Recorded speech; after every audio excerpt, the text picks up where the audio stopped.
Tapping జరిగి ఉంటే కేసీఆర్ బాధ్యుడా? మరి ఎవరు బాధ్యులు?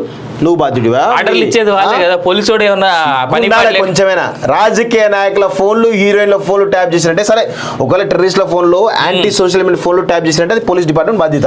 నక్సలైట్ల ఫోన్లు, డ్రగ్ దందాలు చేసిన ఫోన్లో చేసినట్టే లెక్క. హీరోయిన్ల ఫోన్లు, రాజకీయ నాయకుల ఫోన్లు, ప్రజా సంఘాల ఫోన్లు, జర్నలిస్ట్ల ఫోన్లు ట్యాప్ చేసినట్టు ఎవరు బాధ్యుడే?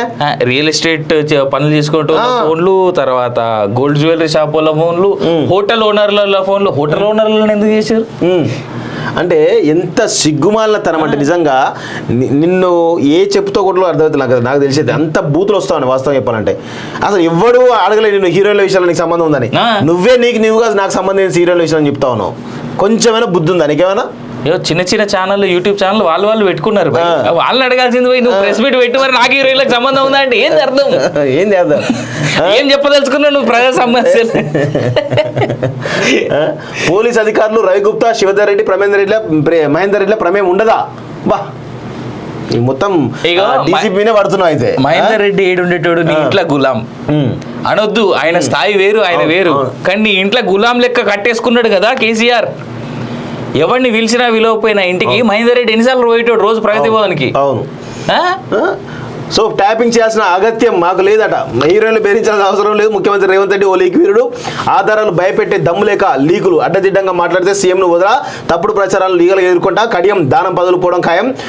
కడియం దానం గురించి మాట్లాడాలి ఇక్కడ వాస్తవంగా. వాళ్ళ కడియం దానం పదులు పోవడం ఖాయమట.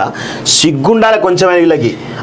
సిగ్గు శరం లేకుండా మీరేమో 40 మందిని చేర్చుకున్నప్పుడు ఏమైంది ప్రజాస్వామ్యం? ఇప్పుడు మాట్లాడుతూ గగ్గోలు పెడతా ఉన్నారు.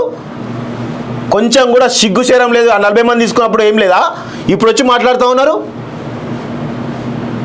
అసలు ఎంత దిగజారి రాజకీయాలు చేస్తున్నారంటే ఈ తెలంగాణ రాజకీయాలలో మీలాంటి వాళ్ళు ఉండడం ఈ రాష్ట్రానికి ప్రమాదకరం. వాస్తవం కూడా చాలా ప్రజాస్వామ్యంలో మీలాంటి వాళ్ళు రాజకీయ నాయకులు ఉండడం ఈరోజు ప్రజాస్వామ్యానికి పెద్ద చెంపపెట్టలా కనబడతా ఉంది వాస్తవం చెప్పాలంటే. అండ్ మోర్ ఓవర్ ఇప్పుడు ఉన్నోళ్ళు బయటికి పోతా అంటే మీరు ఎట్లా బెదిరించి ఆపుతున్నారు? మీరు క్వశ్చన్ చేసుకోండి. ఆరు రమేష్ లాంటి వాళ్ళు పోతే వాళ్ళని బలవంతంగా తీసుకుపోయి కిడ్నాప్ చేసి ఎక్కించుకొని ఫామ్ హౌస్ తీసుకొచ్చిన బతుకులు మీవి.